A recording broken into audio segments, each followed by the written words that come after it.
Всем привет! Сегодня мы расскажем рецепт лучшего средства от бронхита и кашля.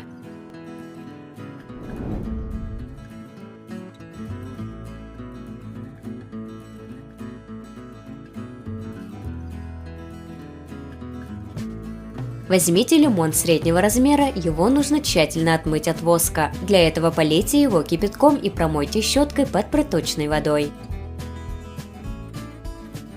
Сделайте на цитрусе несколько проколов в разных местах и поместите в кастрюлю с водой, доведенной до кипения.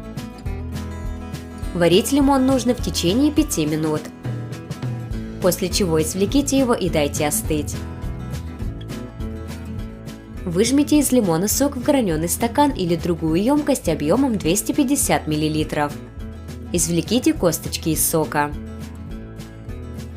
Добавьте 2 столовые ложки глицерина и перемешайте состав. После этого нужно добавить мед, чтобы заполнить оставшийся объем емкости и хорошенько перемешать средство. Полученный состав уберите в прохладное место и оставьте настаиваться на 3 часа.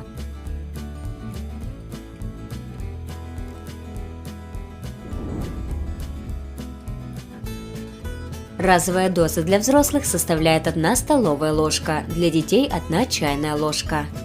Средство рекомендуется принимать натощак за полчаса до приема пищи. Если больного беспокоит сильный кашель, рекомендуется принимать препарат по столовой ложке 5 раз в день. В остальных случаях рекомендуемая дозировка столовая ложка 3 раза в день.